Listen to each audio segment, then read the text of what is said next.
Hi everyone, new topics today. We're going to be focusing on reviewing some material from chapter 2.6 and then adding a bit on.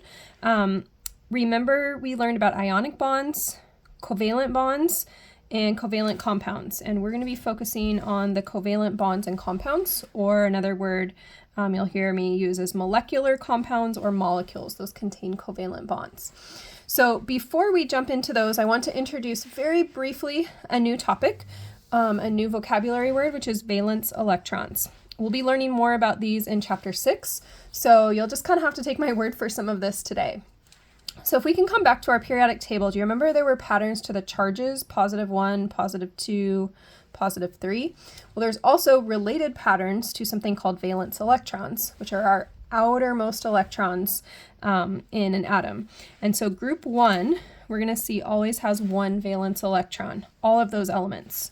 Elements in group 2 have 2 valence electrons.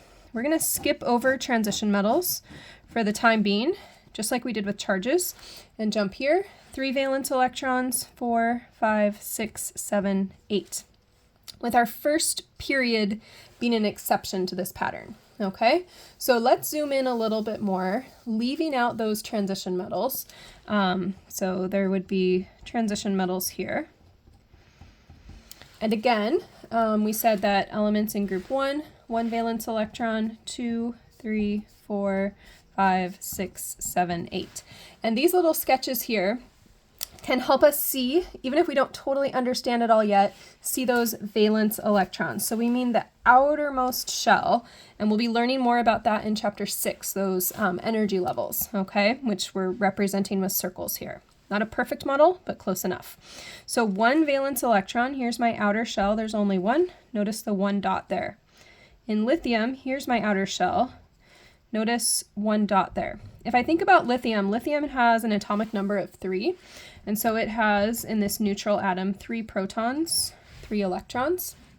The electrons are being represented by the dots here. So 1 dot, 2 dots, and then the third dot is in a new outer shell.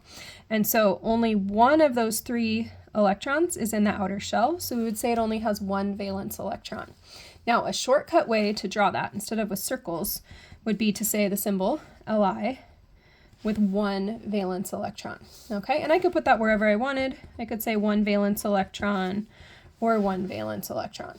Okay, when I get to the second group, same idea, we have 2 valence electrons, and if I look at this outer ring, outer energy shell of beryllium, okay, there's 1 dot, 2 dots, 2 valence electrons.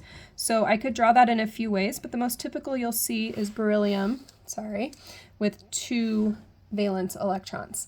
Remember, electrons are negatively charged, so they're repelling each other, so that's why we give them some space far away from each other. We don't want to pair them up yet. When we get to group 3 here, boron, notice it has 1, 2, 3 electrons in that outer shell.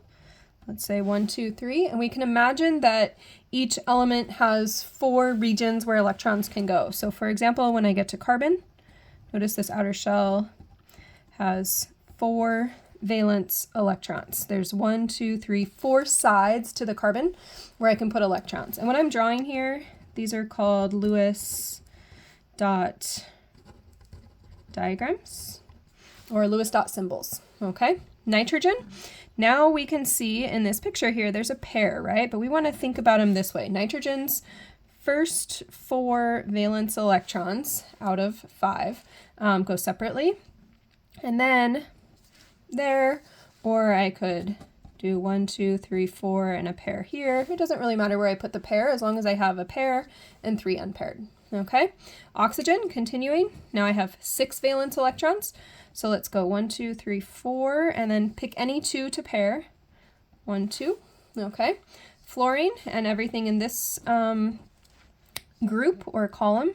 1, 2, 3, 4, we're working up to 7, 5, 6, 7. All right, and then here I have what I call an octet, or 8 electrons. Unless I'm helium, notice helium just has 2 valence electrons. And those we would actually sometimes draw as a pair like that because that's full in its outer shell.